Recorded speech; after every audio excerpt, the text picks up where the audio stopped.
What's up, guys? I know it's been a couple days that I haven't had Chili out of the cage here or had her on camera, but I just put a blog post up about if chinchillas can get wet or not, and I was a little disappointed in the other information that I saw online, so I wanted to make sure that today when I got her out for her dust bath here that I covered some of that for you, which the question is always just if these guys are supposed to get wet or if they're supposed to be completely avoided with water altogether. And the answer is no water at all for these guys except to drink, of course. With these guys, their fur here is just way too dense, way too thick. So when they get wet, they can't adequately dry. So the problem is that they can get fungal infections, depending on the temperatures and where you keep your chinchilla if they're wet for that extended period of a time. I mean, you could be looking at other issues like respiratory infections. It's just not a good idea in general. Plus, they'll be extremely uncomfortable if you do that. So what you see right there with the dust bath and the little pink container, that's it. That's how you keep these guys clean. No water, no shampoo, nothing else is needed. I mean, of course, you need to clean their cage as often as you can. I mean, they get, they poop a lot. They pee. I'm actually trying to potty train her right now because she's young. She's not even a year old yet. So we're working on it, but so far nothing worth putting into a video yet. But yeah, you just want to make sure that you keep them dry, keep them in the ideal temperatures. That 60 to 68 degree range is pretty ideal. We're down in a basement getting ready to move. So if I haven't explained that, it's about 63 degrees down here with 3 dehumidifiers running at the same time just to keep the air very low humidity for her too, and she's done great down here, or at least she hasn't shown any signs of complaints thus far. But another problem too that I saw, which was kind of ludicrous to me online, was people have even tried using blow dryers when they do make the mistake and get these guys wet, which is even more deadly. Don't ever do that. These chinchillas get hot extremely quickly because of their dense fur, so a blow dryer, I mean, you're running the risk of a heat stroke very quickly with something like a blow dryer blowing on them. They're going to get very uncomfortable. They're going to breathe heavy. Even her that you see running around in here, when she's done, she'll stop running around and she'll want to go back in the cage, and her breathing will become shallow but fast. So very deep or very quick rapid breaths whenever you can tell that she's just pooped or done interacting. But yeah, I thought that was a important tip for new chinchilla owners to understand, that we don't throw these guys in a sink or in a bowl or do anything crazy like that. We don't, use any kind of chinchilla shampoo to clean these guys. I mean, you're looking at her taking a bath right there. It's just a volcanic dust. They're about $5 online for a big tub of it. 3 times a week is good. Every other day is what I aim for with the dust bath. Every day to get out of the cage, of course, if possible, for 30 or 45 minutes. But, you shouldn't be going through more than a couple tubs of that dust if you get the larger size in a month. If you give them the chance to use it every, couple of days, that's plenty good enough. That toilet paper roll there that you see her nibbling on, see if I can move it here. She's actually trying to eat the label off this container here, which will just get her out of there. She loves it when you fill those up with hay. That's about the safest form of cardboard you can use with a chinchilla. So it's a quick little treat for them to use. It's obviously free. I'm assuming that everybody watching this has toilet paper rolls around the house that are used up at some point in time. Shove some hay in them. Let them play around. They love it. These are cheap, awesome little animals, easy to take care of. Nothing really to it except spending time with them when you can, feeding them and cleaning that cage and offering those dust baths. But it's all fairly easy stuff. Awesome pets, great with kids. Trying to think of anything else I missed about the getting them wet out of that blog post I wrote. And if you guys haven't been to the blog, it's at planetchinchilla.com. So it's PLANET chinchilla.com. I got a ton of photos, videos, blog posts answering questions about what it's like to own one of these guys if you've never had it, because it is a little scary in the beginning, and I get that. it's not like a dog where we all know what to do. You know, you potty train them, figure it out, get them to stop barking at random stuff. But with these guys, you know, the dust bath was a little weird to me in the beginning. Figuring out the temperatures for, you know, just getting a good environment for them to where they're happy and content, especially because she's alone, right? So when you're alone in a chinchilla and you're very social like she is, you want to make sure that you have the time to get them out of the cage and to interact with them. I mean, they warm up to you extremely quickly, or she did. Couple weeks tops, and I mean, she'll sit on my shoulder while I make a video if I want. You know, she'll act like she's grooming me, which is a little weird and creepy, like by nibbling on my earlobe. But they're awesome pets. She's great with my 2-year-old son. I mean, he scares the hell out of her from time to time, but besides that, I mean, the typical stuff with any small rodent like this. But my opinion, way better than like a hamster or a guinea pig. There she is trying to say hi to the camera lens, climbing up on my leg. Yeah, they're just great, and they're super cheap. So that's what makes it great. I mean, the most expensive thing you're going to buy for these guys is a cage. And you buy that once, unless you're like me. Like, I'm already thinking about upgrading the cage just because I'm sick of the wire look. And then the new house we're moving into isn't as dingy as this basement. So I would like her to have something a little nicer, like those nice hutch-style cages. But they're so easy to clean, too. If you have a shop vac, you know, even a garbage bag and a dustpan and a broom, the poop's just hard little nuggets, no odor, nothing like that. Get rid of the shavings, put new ones down, and you're basically good to go. Anything you can't get up with a paper towel, some regular vinegar will get it right off, like if you need to clean the wood shelves or anything like that. Super easy animals to take care of. I mean, you need about a half-hour a day dedicated. If you miss a day, you know, you don't gotta beat yourself up for it. It's not the end of the world. You know, I've had her several months, and there comes a time every now and then when it's a busy part of the month with work where I'll miss a day, so she'll have to skip a day of not coming out, and you know, I feel bad about that, obviously, but it happens, and everybody has their own lives. So if you can't get them out one day, I mean, they still love you the next day when you do get them out.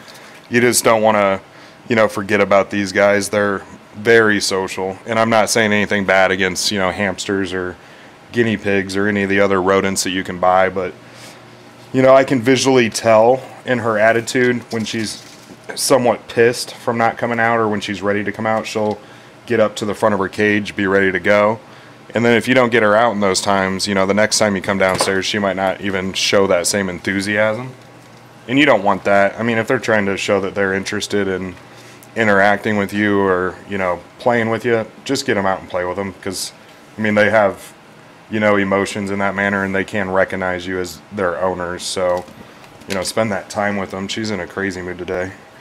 And it's usually in the mornings or nights, guys. So it's, you know, what sucks about it sometimes, it's, for me, it's like either 5 a.m., 8 p.m., and like today I'm really lucky. It's 2 p.m.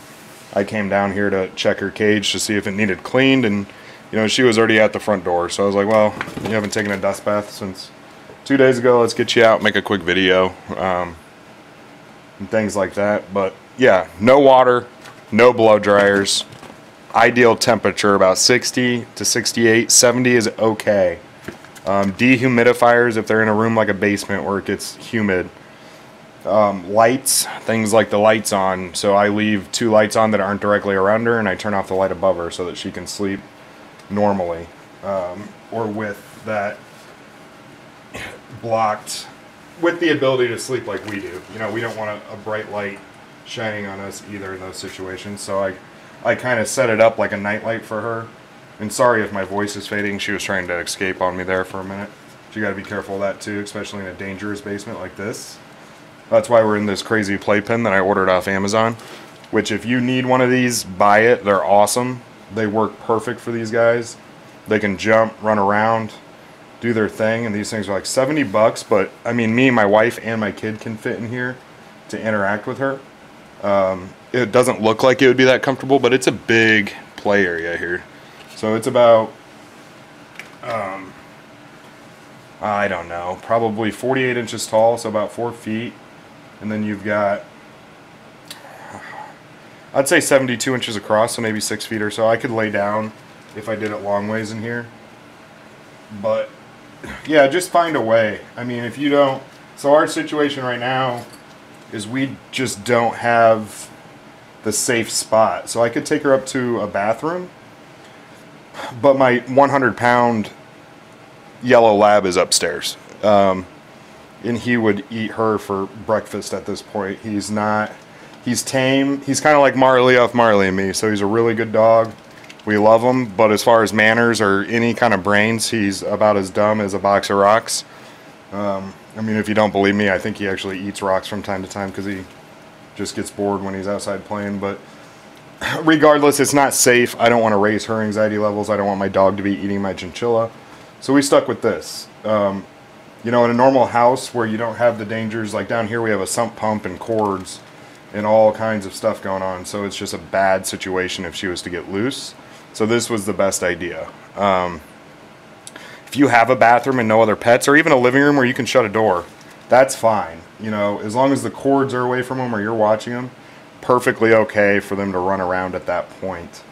They might, you know, try and burrow or nest up into a couch cushion, but if you're in a room of that size that's, you know, a certain amount of square feet, you don't need to worry about, you know, if they go somewhere, it's not far. You're going to be able to find them. A trick you can use to kind of train them if you do run into that problem is using the dust bath that you see here on the camera. So a simple, when I started introducing this dust bath to her, I started knocking on it. So that's how she associated a dust bath with something good. And that was it. That was the end of that. So I did that for a couple weeks, especially when we were warming up to each other. And now if she, you know, doesn't want to come out of her hiding box in her cage, or if she does get loose in another room and she hasn't been out that day or for a few days for a dust bath, I'm confident that if I do that, she's acting like she's scared of it now. She does this all the time when I shoot a video. Whatever I'm trying to explain, her goal is to make me look like the biggest liar on the planet. So I'm trying to associate that this is a good thing, and she's running away like she's terrified, which I assure you I'm not lying, but I mean, I go ahead and believe her, I suppose, because she's making me look pretty bad right now. But yeah, use the dust bath to get them out, or treat. They do like treats. You just got to be careful with sugar contents and not buying. Don't trust any crap from the pet stores. They lie. The bags do not mean that they're safe. These little raisins that are low in sugar. Let me see if I can get my fingers on the camera here for you. She loves these. If I can get her to come near the dust bath here and eat it where I've got this camera angled. And she just fell over getting too excited looking at it, but she'll come eat this right out of my hand. And she'll just sit there. I mean, and I've only had her, we might be coming up on 6 months. Super friendly, no problems. Let you pet her, pick her up, whatever you want to do. And their fur is just ridiculous. I mean, my goal is to get a bunch of these guys at some point. I don't think I want to become a breeder, but they're just such an awesome low, like, if you go on the blogs, like even mine on Planet Chinchilla, like, some people are so conflicted with what they say. They're like, no, they're high maintenance. You know, you gotta, you know, make sure the temperature's set, and you can't leave them. And yeah, that's a bunch of bull crap. If I got to keep my language toned down.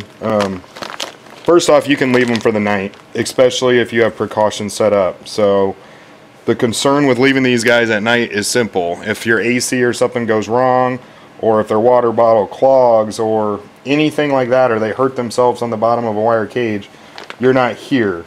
So what you have to do is, like this basement, if the AC on this house went out right now, this basement is not going to get up to a dangerous level. It's not going to get super hot. The windows are blocked. There's no sun coming in. The dehumidifiers are running, and it's a dark, cloudy, crappy basement that stays nice and cool. Now, if you're upstairs, do the same thing. You don't need the direct sunlight to be shining on your chinchilla and making them hotter.